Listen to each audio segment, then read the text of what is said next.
नमस्कार दोस्तों, आप मुझे देख रहे होंगे फेसबुक, इंस्टाग्राम या संभवतः मेरे यूट्यूब चैनल पर भी। मैं आप लोगों के लिए एक छोटी सी कहानी फिर लेके आया हूँ। बहुत छोटी सी कहानी है।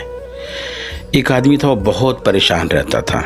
हमेशा वो तनाव में रहता था। बहुत सारी तनाव वो ले लिया करता था। कोई काम करता, काम बिगड़ जाता, लोग बोलते रहे ये क्या किया तुमने, वो क्या किया, तो वो तनाव में आ जाता था। वो हमेशा सोचने लगता था कि अरे मुझसे काम बिगड़ गया है, बहुत परेशान हो गया। वही परेशानियां लेकर के एक दिन एक संत के पास गया, गुरु के पास। गुरु ने पूछा क्या बात है। उसने कहा कि गुरुजी, मैं बहुत तनाव में आ जाता हूँ। मैं कोई काम करता हूँ, मुझसे बिगड़ जाता है, लोग मुझे ताने मारते हैं, मैं बहुत परेशान हूँ इससे। तो उस गुरु ने कहा कि ऐसा करो कि कल सुबह तुम मुझे सुबह सुबह नदी के किनारे मिलना। वो आदमी अगले दिन सुबह नदी के किनारे गया।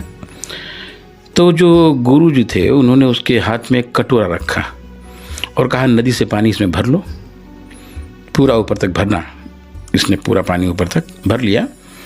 भरने के बाद उन्होंने कहा कि इस दोनों हाथों से इस कटोरे को पकड़ो और जो है इसको लेकर बिना एक बूंद पानी गिरे हुए तुम लेकर के इसको अब दोनों हाथों में नदी पार करो। अगर ये तुम कर ले जाओगे तुम अपनी समस्या से निजात पा जाओगे। वो आदमी दोनों हाथों में अपने उस भरे हुए कटोरे को लेकर के धीरे धीरे नदी पार करने लगा। उसका ध्यान बिल्कुल इस पे था कि कहीं से दो बूंद गिर न जाए, क्योंकि वो मुसीबत से बचना चाहता था। बीच में बहुत से लोग मिले, उसको टोका भी, लेकिन उसका ध्यान सिर्फ उस कटोरे पे था कि उससे पानी न गिरे, और पानी कहीं गिर जाएगा तो फिर वो उसकी जो ये प्रतिज्ञा है बेकार हो जाएगी और वो अपने लक्ष्य से विफल हो जाएगा। और वो पार कर ले गया। उस पार उसको मिले गुरुजी। पूछे क्या हुआ भाई, तुम पार कर लिए? लोग मिले, टोके क्या?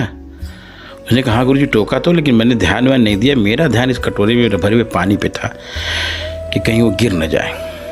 तो गुरुजी ने कहा कि देखो ऐसा है ना, तुम जो अपने केवल लक्ष्य की तरफ केंद्रित कर लोगे, लोग क्या बोल रहे हैं क्या नहीं बोल रहे हैं उस पर ध्यान नहीं दोगे, तो तुम सफल हो जाओगे। तो इसीलिए किसी का कोई तनाव मत लो। और यही हाल हमारे जीवन का है। आप जब भी कुछ करने जाएंगे तो तमाम लोग होंगे जो उस पर उंगलियां उठाएंगे। वो हालांकि कुछ नहीं कर सकते, मगर आपको डिस्टर्ब कर देंगे। इसलिए लोगों का मत सोचिए। आपको जो आ रहा है, आप जो करना चाह रहे हैं, उसमें बिल्कुल एकाग्र होकर कीजिए, सफलता जरूर मिलेगी। धन्यवाद।